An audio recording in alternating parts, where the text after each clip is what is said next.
इसीलिए कहा गया भगत के बस में है भगवान।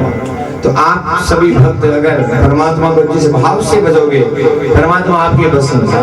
दुर्वासा ऋषि कहते हैं भगवान रक्षा करो। तो नारायण ने कहा दुर्वासा ऋषि मैं परतंत्र हूँ स्वतंत्र नहीं हूँ, आप जाओ और अमरीश के पास जाओ, अमरीश ही कुछ कर सकते हैं। दुर्वासा ऋषि दौड़ते हुए अमरीश के पास आए, इतने में कहते हैं आपका हमारा 1 साल बीत गया, 1 साल का समय निकल गया। ब्रह्मलोक गए, कैलाश गए, वैकुंठ गए और जैसे वापस आए 1 साल का समय निकल गया। और उस समय में भी अमरीश जैसे महाभक्त, ऐसे ही थोड़ी बताया अमरीश महाभागः। 1 साल तक अमरीश ने ना तो अन्न का दाना लिया और ना जल पिया। भगवान जब तक संतों की चरण रज की सेवा ना हो तब तक कैसे मन में इस प्रकार किया। तो दुर्वासा ऋषि जैसे पहुंचे और अमरीश इसी प्रकार से चरण अमृत लिए वो अमृत खड़ा। ये भगवान की कृपा की बात थी। आप बोलोगे पंडित 1 वर्ष कोई रहा जाता है, यहाँ तो 1 घंटा ना रहा जाए। चलो खाने के बगैर तो रह सकते हैं पर पानी के बगैर मुश्किल हो जाएगा। पर वो भगवान की शक्ति थी, भगवान की कृपा थी। और भगवान पे जहाँ पे कृपा हो कर तुम अगर तुम सर्वदा कर तुम कुछ भी कर सकते हैं। 1 वर्ष क्यों, हजारों वर्ष रह जाए, क्या बड़ी बात। तो अमरीश के पास में दुर्वासा ऋषि आए। राजा अमरीश हाथ जोड़ करके उनका स्वागत करके कहते हैं अहो नंददाशानां महत्वं दृष्टपाद्यमे कृतादशोऽपि यद्राजन् मंगलानि समीहसि। भगवान पधारिए। हाथ जोड़ करके प्रार्थना की। अमरीश ने दुर्वासा ऋषि को कहा हे प्रभु मेरे कारण आपको इतनी तकलीफ हुई। जबकि दुर्वासा ऋषि ने अमरीश को खत्म करने का षड्यंत्र किया था। पर अमरीश स्वयं सामने से कह रहे हैं मेरे कारण आपको इतनी तकलीफ भाग दौड़ करनी पड़ी, इसके लिए मुझे क्षमा करें। दुर्वासा ऋषि कहने लगे अरे वाह धन्य है भक्त, भगवान से बड़ा भक्त, कितनी महिमा, इतना सहज सरल, उसी का नाम भक्ति है।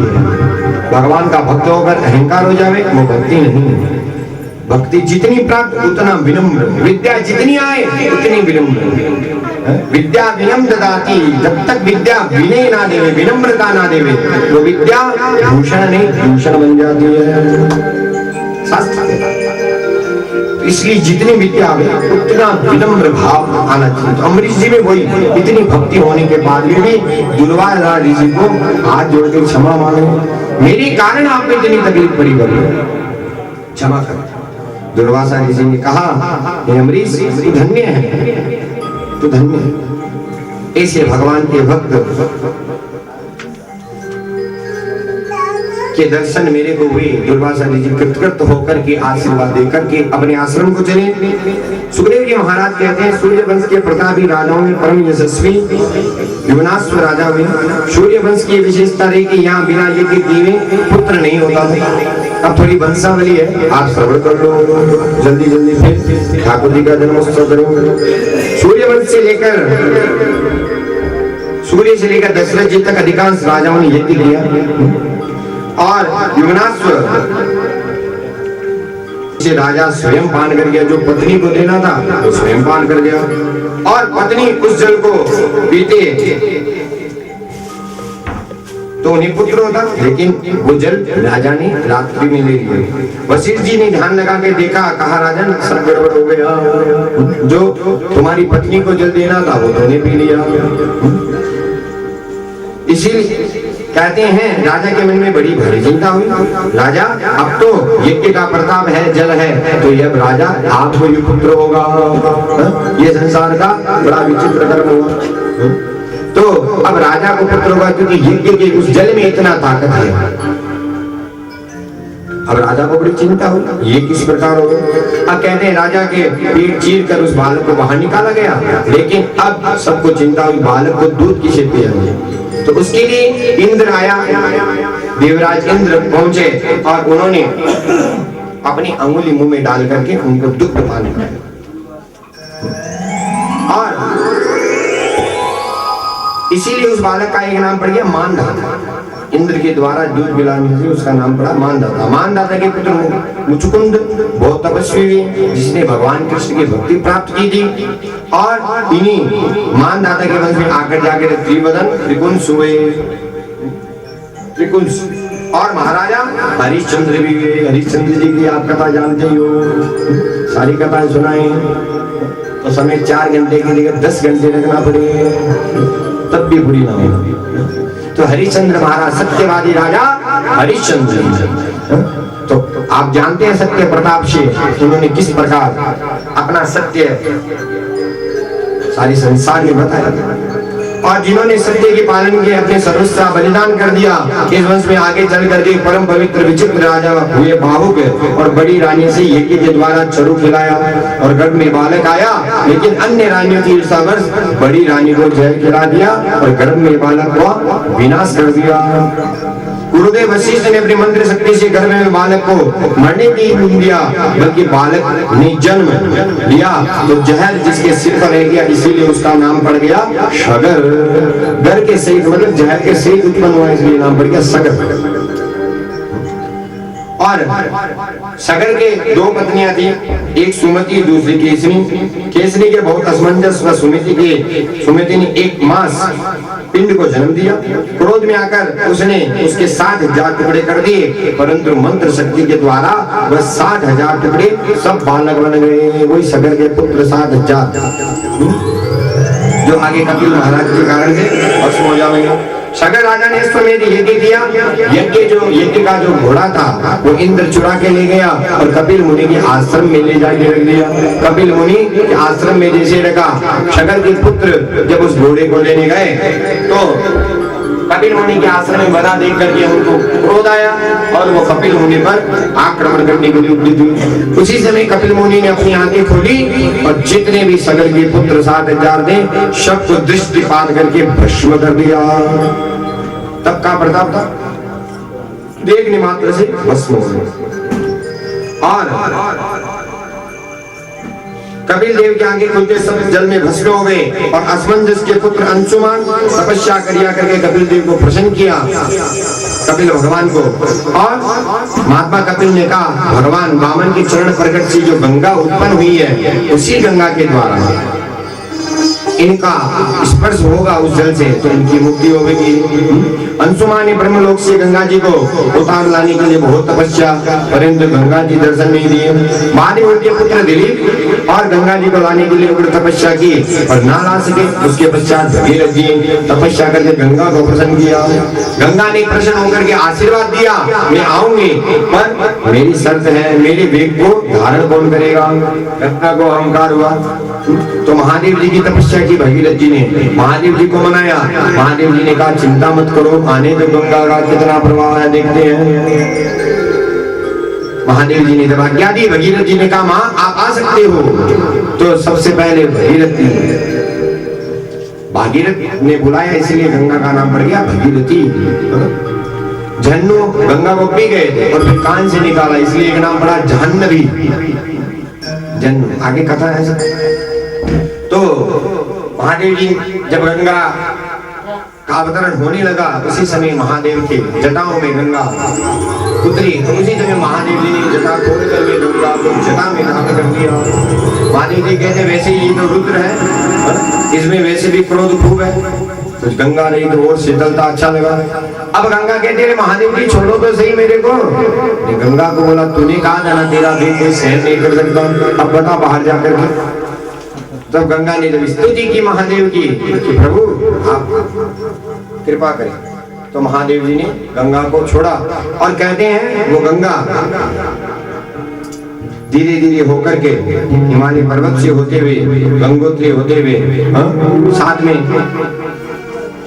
भगीरथ जी के साथ में होती हुई सगर के पुत्र जहाँ पे थे, उन सगर के पुत्रों के वहां पे जाकर के गंगा ने जैसे स्पर्श किया, सगर के जितने 60,000 पुत्र थे वो सब के सब मुक्त हो गए। बोलिए भगवती माँ गंगा की। ये गंगा का प्रभाव है। माँ गंगा जितने भी पाप कलुषित है सारे के सारे पाप धोती है। गंगा ने एक दिन पूछा भगवान मैं तो सबके पाप धोती हूँ, पर मेरे पापों को कौन धोएगा? मैं सबके पाप धो धो करके अपने पास रखती हूँ, पर मेरे पाप कौन धोएगा? तो भगवान ने कहा चिंता मत कर, तो सबके पापों को, जीव के पापों को धो। और कोई संत महापुरुष जब तुम्हारे अंदर स्नान करेंगे तो उनके स्नान करने का जो पुण्य होगा वो तुम्हारे पापों को हटाने वाला होगा। इतना संतुलित नहीं होगा। संत महापुरुष गंगा में स्नान करें, उनको पुण्य मिले, उससे ज्यादा गंगा का पाप ह्रास होगा। तो इस प्रकार से बताइए। अब महाप्रभु में भागीरथ के वंश में खटवांग हुए, दीर्घबाहु हुए और रघु की कीर्ति बहुत फैली। सूर्य वंश में रघुवंश के नाम में प्रसिद्ध हुआ। महाराजा दशरथ परम तपस्वी तेजस्वी महापराक्रमी थे। अयोध्या में राज करते थे। 3 पत्नियां थी, होने पर राजा ने संतान दे वशिष्ठ जी के पास गए। एक बार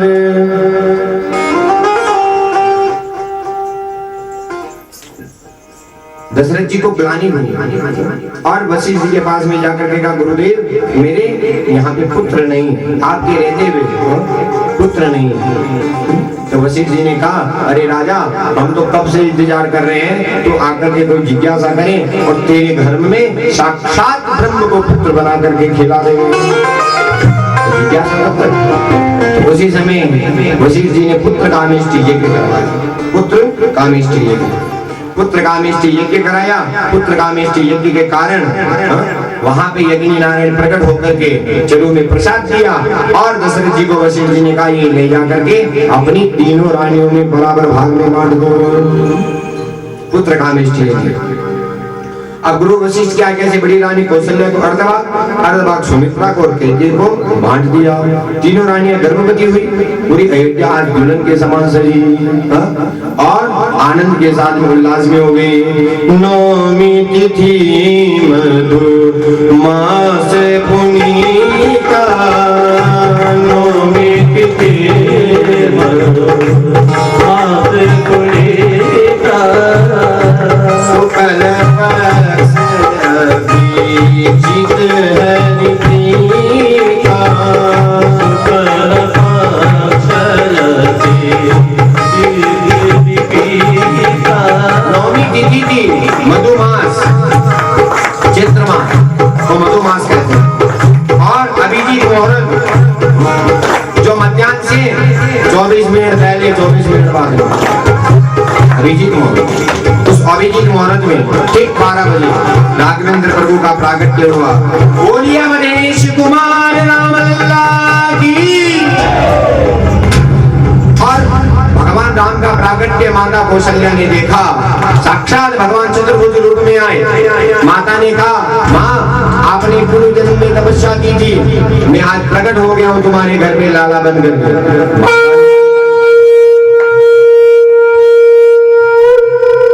माता ने कहा कि मैंने तपस्या पुत्र के रूप में की थी, पिता के रूप में नहीं की थी। ये चतुर्भुज आए हो, ये पुत्र का स्वरूप है। तो माता मैं तो जहां भी अवतार लेता हूँ इसी रूप में आता हूँ, इसी रूप में नहीं, पुत्र बन जाओ।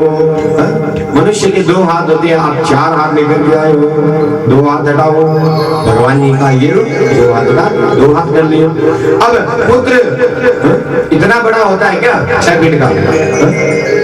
अब जरा छोटे हो जाओ। मैं क्यों छोटा हूँ? क्योंकि बालक है, बालक के लिए छोटा होना पड़ेगा, छोटा कर दिया।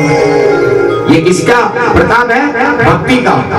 ब्रह्म को अपने गोदी में, अपने पालने में झुला ले रही, वो भक्ति प्रताप। अब कहा छोटे हो गए पर अभी भी बालक जैसे नहीं लग जाओ, चलो कपड़े उतारो, ये पीताम्बर नहीं चलेगा अभी। माता हाँ बालक के रूप में आना पड़ेगा। भगवान के पीताम्बर उतार के कोपिन बना दी और कहा अब रो। भगवान कहा कि मेरे पे कौन विपत्ति आई जो मैं रो? मेरे पे ऐसी कौन समस्या आई कि मैं रो गई? माता ने कहा